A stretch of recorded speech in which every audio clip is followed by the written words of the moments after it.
Isoy, Rambo, Kilaw. Dapat sa bundok tayo hindi dito sa baba. Yun mga idol, isang mapagpalang gabi sa lahat. Yun, hanggang ngayon ano pa rin tayo, babantay pa rin tayo sa paligid dahil kanina parang may nano ako kanina, balik-balik ng mga motor. Ayop talaga si Isoy at si Rambo at si Kilaw. Buti na lang si Lolo Ambo, pasalamat ako kahit hindi kami magkakilala.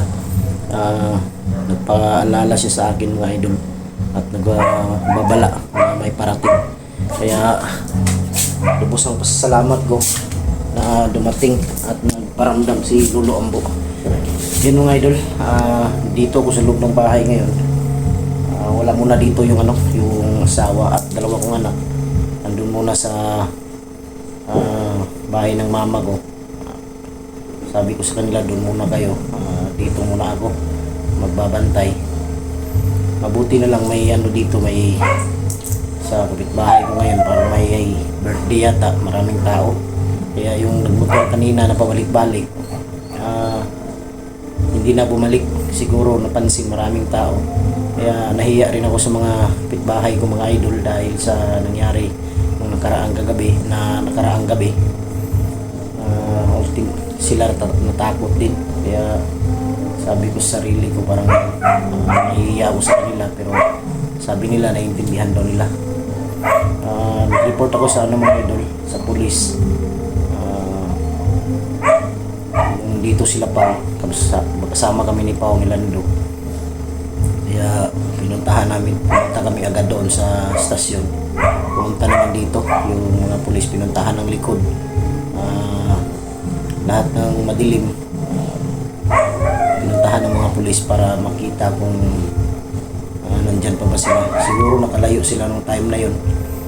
Parang hindi kasi nila nakita yung mga idol, hindi nila nakita yung bahay ko dahil sa orasyon na inilagay ni Lolo Ambo. Kaya ako nagpapasalamat talaga kay Lolo Ambo, dahil kung hindi dahil sa kanya baka napasok kami dito, pero hindi naman ako papayag mga idol na ganun lang na mapasok nila. May talaga, may mga disgrasya talaga. Kaya lubos na pasalamat ko siyempre sa Panginoon. At Happy New Year pala sa inyong lahat mga idol.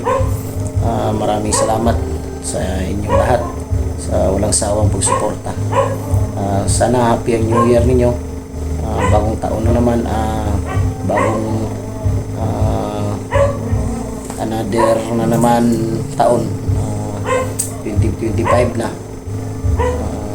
Lingin lang natin palagi sa Panginoon na tayo'y bigyan ng mabuting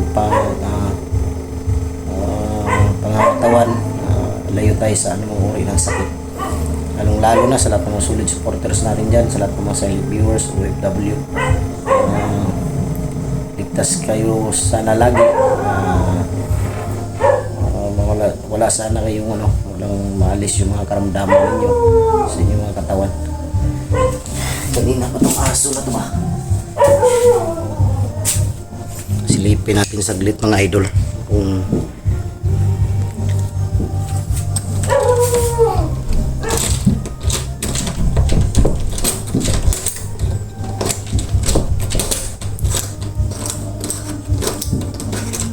yan, nasira yung pinto dahil sa pagpamadali ba pumasok namin ni Pao, kaya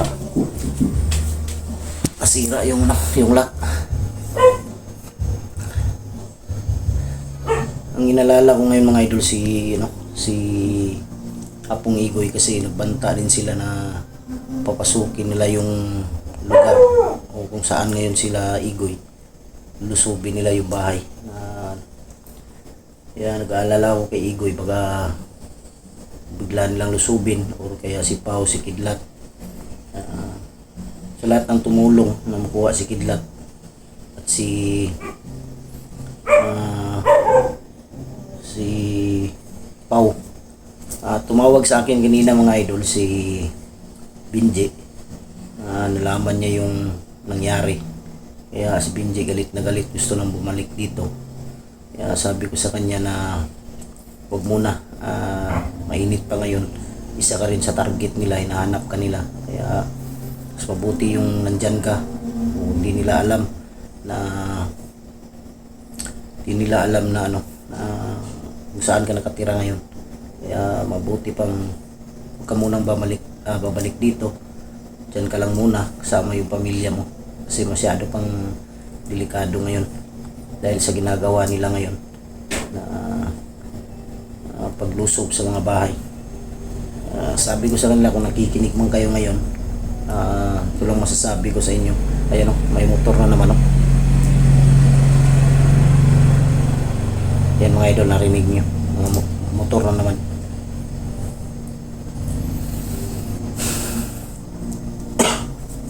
Tinawagan ko si Pau, papunta ngayon si Pau.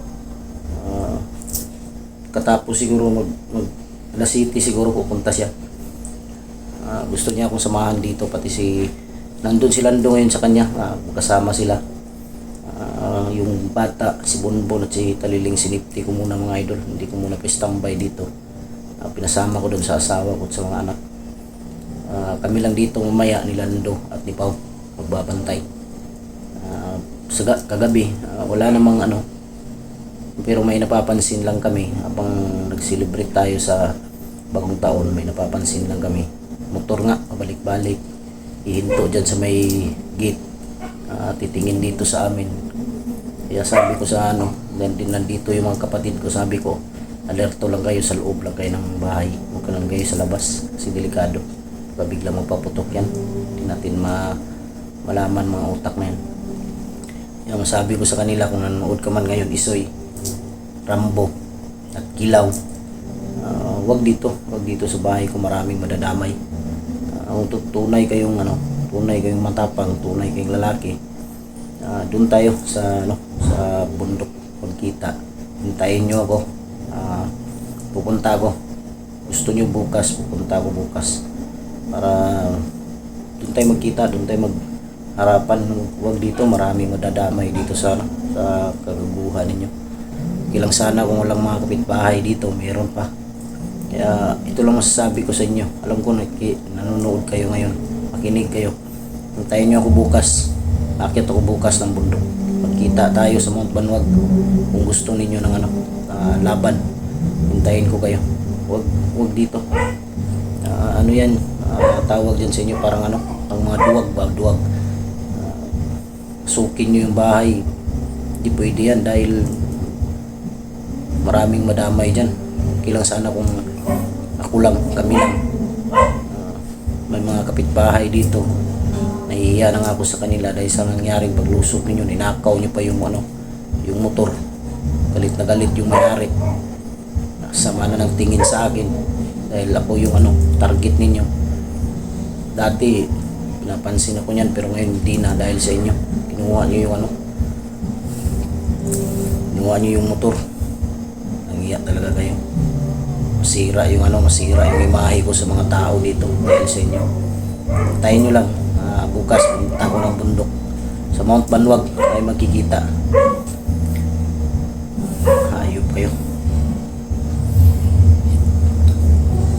Ikilang sana kung hindi kayo nagkuha ng motor, kumuha pa kayo ng motor, dinala pa ninyo.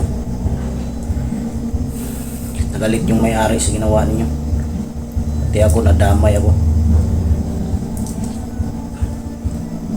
Basta bukas ito, tandaan nyo, makinig ka Isoy, ikaw, Rambo, Kilaw, doon tayo magkita sa Mount Banwag bukas ng umaga. Maakyat ako, doon tayo magharapan tayo. Ayop kayo. Dapat sa bundok tayo hindi dito sa baba. Tayo nyo ako bukas.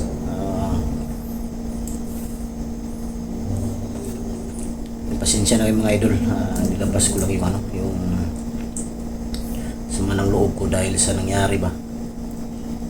Dinala pa nila yung motor. Naawa ko sa may-ari dahil sa babayaran pa yun buwan-buwan. Tapos magbabayad siya ngayon ng walang motor. Sabi ko sa kanya kanina na huwag ka lang mag-alala. May pera ko, tutulungan lang kita magbayad niyan.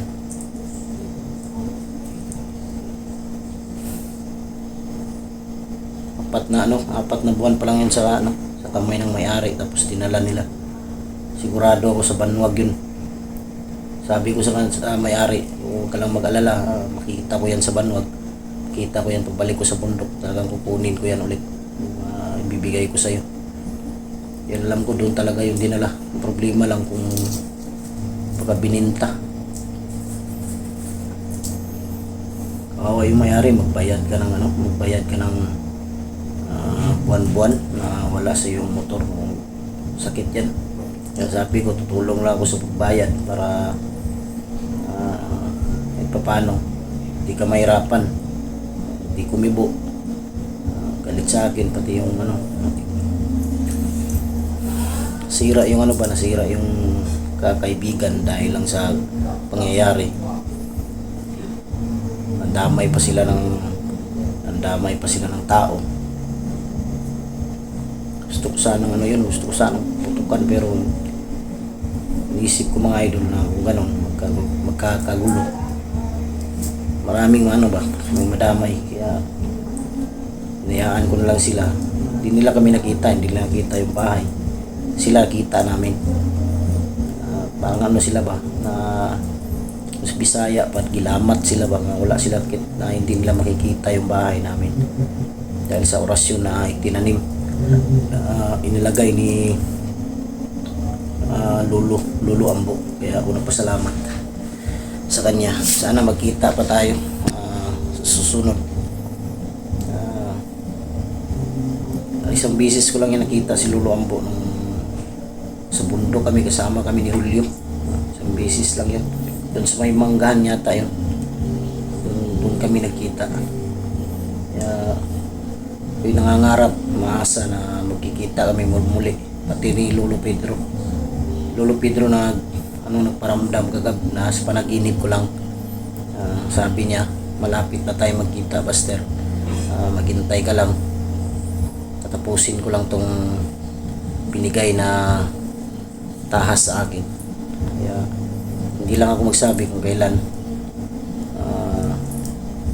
Basta magkikita tayo ulit. Kaya yun ang sabi niya sa akin sa panaginip. Sana ako'y maasa din na magkita kami, lalo na ngayon na sa nangyari ngayon, si Rambo, si Isoy, si Kilaw, sa Lipuersa. Kaya hindi tayo pwedeng kumpiyansa mga idol.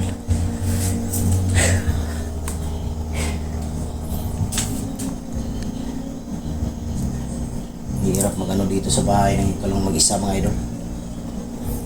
Ito, nasira talaga. Papalitan na naman to dahil hindi na siya dahil sa pagpasok namin ni Pau na na puwersa yung pagbukas. Kaya pasok namin dito, yung ilaw pinatay namin pati sa labas. Pinig na lang kami sa matagal pa sila mga idol, matagal pa sila bago umalis. Nag-upcam na kami, babalik-balik pa rin sila, nagmamasid, may tinitingnan talaga. Rinig ko yung boses nila. Mga pagdating na siguro ng pag-alis na nila, doon na kami umalis ni Pau. Sama sila, doon pumunta kami ng stasyon para mag-report. Pagbalik namin dito, kasama na namin yung pulis. Tinignan yung area, hindi na sila nabutan. Nakalayo na yun, naka din sila na may paparating siguro. Kaya hindi sila nabutan. Kung nabutan yun, ubos yun. Pero hindi basta-basta yan sila matinik din yan. Lalo na si Kilaw, tinik yan. May mga gimat pa din yan si Kilaw. Kaya hindi tayo pwedeng piyansa, hindi tayo pwedeng magpagkampante. Dahil kung kinuha man yung agimat niya, alam ko may sariling agimat yan si Kilaw na siya lang nakakaalam na sa kanyang ano, sa kanyang katawan.